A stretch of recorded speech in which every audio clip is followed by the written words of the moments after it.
అందరికీ నమస్కారం అన్న. ఈరోజు మేము ఎలక్షన్ నోటిఫికేషన్ మేయర్కి ఇవ్వడం జరిగింది. దానికి నన్ను చీఫ్ విప్గా అపాయింట్ చేయడం జరిగింది మా పార్టీ వాళ్ళు. దానికి మేము డాక్యుమెంట్ సబ్మిట్ చేసాము.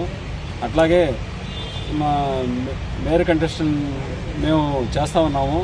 కానీ మా పార్టీ కార్పొరేటర్ని ప్రలోభాలకి లొంగ తీసుకొని వాళ్ళు క్యాంప్ రాజకీయాలు చేస్తూ ఉన్నారు. అయినా కానీ తప్పకుండా మేము మా నాయకుల మాటలతో మేము ఖచ్చితంగా పోటీ చేస్తూ ఉన్నాము. ప్రజాస్వామ్యంలో ఎవరైనా పోటీ చేసే అధికారం ఉంది. కానీ మా కార్పొరేటర్ని వాళ్ళు బలవంతంగా తీసుకెళ్ళిపోయి ప్రలోభాలకి లోన్ చేసి వాళ్ళు లొంగ తీసుకొని వాళ్ళు ఏదో గెలుద్దామని పప్పం గడుపుతున్నారు. కానీ మా వైపు ధైర్యంగా ఉన్న కార్పొరేటర్లు అందరూ మాతోనే ఉన్నారు. అది కాకుండా ఎవరన్నా ఒకళ్ళిద్దరు జారిపోయినా కానీ వాళ్ళకి విప్పివ్వడానికి మేము మా పార్టీ వాళ్ళు సన్నద్ధంగా రెడీగా ఉన్నారు. ఎంతమంది బలం ఉంది మీకు? బలం ఎంతమంది ఉన్నారు? బలం 27 దాకా ఉన్నాము. మేము ఇంకో 2 ఎమ్మెల్సీలు కలుపుకోవాలి. దాన్ని బట్టి మేము తప్పకుండా గెలుస్తామనే నమ్మకం మాకుంది. వాళ్ళు 33 మంది చూపిస్తున్నారన్న. అదేం లేదు, ఇలా ఏముంది, ప్రలోభాలకు లోన్ చేసి అలా ఇలా చెప్తున్నారు. చూద్దాం ఏం జరుగుతుందో. ఈ వాళ్ళు చాలా మంది కొన్నారా? మీరు వెళ్ళారా ఏంటి? మా వాళ్ళు వెళ్ళేది ఏం లేదన్న. బలవంతంగా బెదిరిస్తున్నారు, లేకపోతే డబ్బులు ఇచ్చి పిలుచుకుంటున్నారు, వ్యాపారాలు ఆపుతామంటున్నారు, రకరకాలుగా భయపెడుతున్నారు. సరే, భయపడ్డ వాళ్ళు భయపడ్డారు, చేసేదేమో దానికి. నగర అభివృద్ధి చూసి వాళ్ళ అభివృద్ధి చూసి అందరూ వెళ్తున్నారు.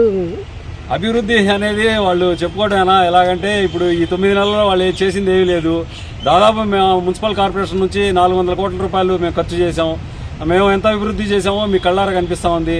ఈరోజు బ్రిడ్జిలు అంటున్నారు, అవంటున్నారు. అవన్నీ కూడా మా ప్రభుత్వంలో శాంక్షన్ అయినాయి. ఇప్పుడు బ్రిడ్జి విషయాన్ని తీసుకుందాం. బ్రిడ్జి విషయాన్ని తీసుకుంటే 160 కోట్ల బడ్జెట్ దానిది. ఈరోజు దాన్ని కుదిచ్చి ఇంత చేసి మేము చేస్తున్నామని చెప్తా ఉన్నారు.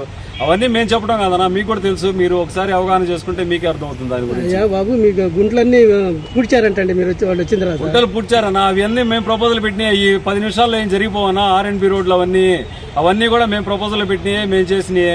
కాకపోతే దాంట్లో మీరు లోతుగా వెళ్ళి డేట్లు తీస్తే మీకే అర్థమైద్ది. ఏ వర్క్ ఎప్పుడు శాంక్షన్ అయిందన్నది ప్రతిదీ డేట్లో ఉంటుంది. ఆ డేట్ల ప్రకారంగానే జరిగిద్ది. అంతేలే కానీ ఒకరోజు ముందు వెనక ఉండదు కదా. డేట్లు ఎప్పుడు పెట్టారు, ప్రపోజల్ ఎప్పుడు శాంక్షన్ అయిందన్నది మీరు చూస్తే మనకు అర్థమవుతుందండి. ఇంతకీ మీరు గెలుస్తారా, ఓడిపోతారా? గెలుస్తామన్నా, ఖచ్చితంగా గెలుస్తాము మేము.